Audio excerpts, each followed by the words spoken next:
Hi friends, இன்றைக்கி நம்ம காளான் பிரியாணி எப்படி செய்கிறதுன்னு தான் பார்க்க போகிறோம். அதுக்கு நம்ம ஃபஸ்ட்டு அடுப்பில் ஒரு குக்கர் வச்சுக்கலாம். குக்கரில் நம்மளுக்கு தேவையான அளவு ஆயில் ஊற்றிக்கலாம். ஆயில் நல்லா ஹீட் ஆனோடனே பட்டை, கிராம்பு, ஏலக்காய் அது சேர்த்துக்கலாம். இது நல்லா பொரிஞ்ச உடனே இது கூட நம்ம பெருஞ்சீரகம் ஒரு ஸ்பூன் ஆட் பண்ணிக்கலாம். இதுவும் நல்லா பொரிஞ்ச உடனே நான் ஒரு 3 பெரிய வெங்காயம் கட் பண்ணி வச்சுருக்கேன். அதையும் நம்ம சேர்த்துக்கலாம்.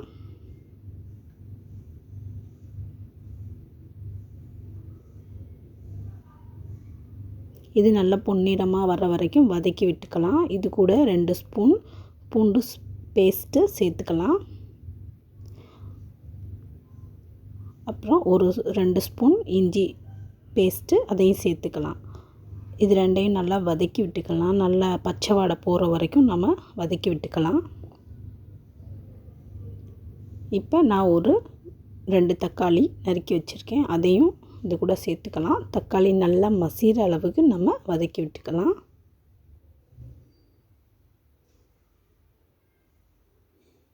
இப்போ தக்காளி நல்லா மசிஞ்சிருச்சு. இப்போ இது கூட நான் காளான் எடுத்து இந்த மாதிரி ஷேப்பில் கட் பண்ணி வச்சுருக்கேன். இதையும் இது கூட நம்ம சேர்த்துக்கலாம். இதையும் நல்லா அந்த இஞ்சி பூண்டு பேஸ்ட்டோடு நல்லா வதக்கி விட்டுக்கலாம்.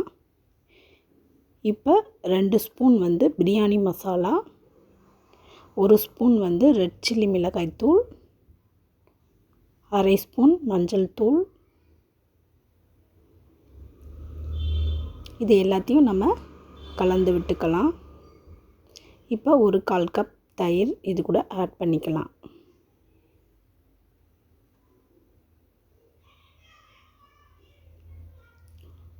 இப்போ தேவையான அளவு உப்பு சேர்த்துக்கலாம். உப்பு போட்ட உடனே நம்ம நல்லா ஒரு கிளறி விட்டுக்கலாம்.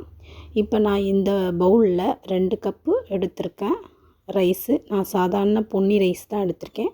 நீங்கள் வேணால் இது சீரக சம்பா அரிசி அல்லது பாஸ்மதி ரைஸ் சேர்த்துக்கலாம். இப்போ அந்த கப்பில் டபுள் மடங்கு தண்ணி நான் 4 கப்பு அளவு எடுத்து வச்சுருக்கேன். அதையும் ஊற்றிக்கிட்டேன். இப்போ அரிசி கழுவி வச்சுருக்கேன். அதையும் நம்ம இது கூட நம்ம சேர்த்துக்கலாம்.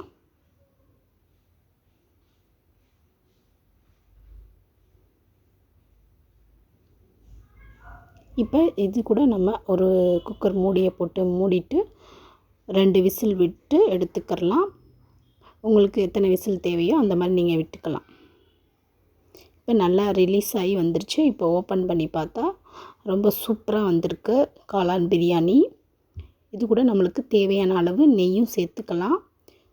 நெய் சேர்த்துட்டு நம்ம நல்லா கிளறி விட்டுக்கலாம் கொஞ்சம்.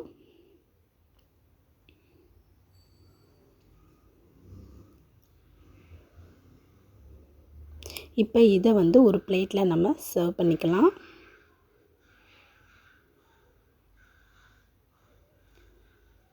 இது கூட இப்போ நான் முட்டை வச்சு சர்வ் பண்ணியிருக்கேன். இது கூட நீங்கள் ஆனியன் ரைத்தா கூட வச்சு நீங்கள் சர்வ் பண்ணிக்கலாம்.